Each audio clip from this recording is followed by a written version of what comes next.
That's Da Vinci Code, nafasi ya pili kutokea kwake Nicki Mbishi. Shout out to Wanene bana, ndo for the very first time waliweza kutuletea hii hapa challenge, na rappers wengi wakadondoka huko ndani kwenye mdundo wa Da Vinci Code, wakaweza kuchapa mawe yao, lakini mwisho wa siku washindi waliweza kutokea almost kama wanne hivi kama sijapotea kumbukumbu yangu, cause nakumbuka kwenye Da Vinci Code washindi wa ile challenge alifanya Nicki Mbishi kwenye verse ya mwisho, lakini verse ya kwanza alifungua Mucho, then verse ya pili alikuwepo wa Kiafrika wa Kiafrika alikuwepo kwenye verse ya tatu, then kwenye verse ya pili alikuwepo Stanley Rhymes kutokea Njombe bana. So S/show kwake Nicki Mbishi, Da Vinci Code nafasi ya pili umeisikiliza. Goncha aliunga zake miwaya, then mdundo katoka vizuri kabisa, bars zimenyooka ama vitu vimenyooka. Moja kati ya tracks pia ambazo zinaendelea ku prove the point kwamba Nicki Mbishi is one of the best MCs ambao tupo nao kwenye game ya muziki wa rap Afrika ya Mashariki.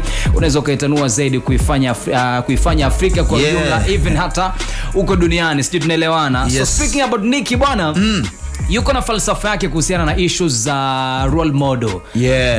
Yeye wakati anakuwa kuna watu ambao walimvutia kuweza kukifanya hiki ambacho yeye anakifanya kwa hivi sasa, lakini speaking about issues za kuwa na role model ama mtu ukaona mtu ambao unamtizama kama mfano, unafuatilia maisha yake, namna ambavyo anaishi, unapenda yake na vitu kama hivyo, lifestyle, falsafa na vitu vingine ambavyo vinamhusisha yeye. Kwa upande wake Nicki Mbishi hahitaji watu wamtizame kwenye design hiyo, lakini the point ni kwamba vijana wengi ambao wanafanya muziki wa rap kwa hivi sasa wako inspired na Nicki Mbishi, lakini pia wasanii wengine, na ukiwasikiliza kupitia mahojiano mbalimbali ambao wanayafanya, always wanaweka wazi kabisa kwamba Nicki ni mmoja kati ya MCs ambao wao wanawakubali, wana uwezo wa kurap ngoma zake, yani kuanzia verse ya kwanza mpaka verse la mwisho unakuta mtu anakuchapia ngoma ya kwake Nicki Mbishi. Ni tofauti kidogo kwake Nicki Mbishi, cause yeye wakati anakuwa ilikuwa ni ngumu kidogo kwa wakati ule kuweza kusikiliza muziki wa rap ama kuzipata kazi ambazo ni za muziki wa rap. So what happened ni kwamba Nicki alikuwa na access kubwa zaidi kwenye muziki wa injili, nyimbo za Christmas, lakini pia muziki wa Lingala ambao tutakubaliana wote kwamba by the time ulikuwa ni moja kati ya muziki ambao uko on top. Kwa maana kwamba muziki wa Kongo ulikuwa on top of the game.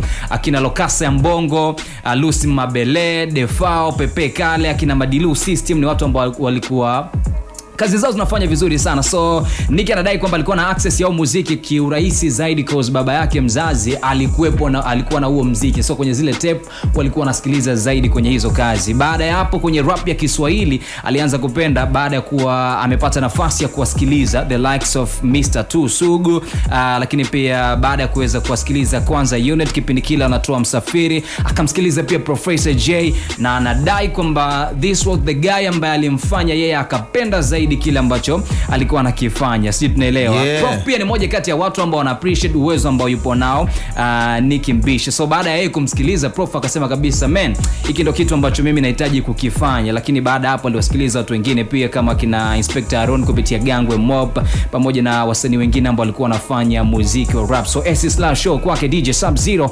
amegusa Da Vinci Code 2 kama track ya mwisho kwenye music phase ya kwanza ndani ya Hard Stage ikiwa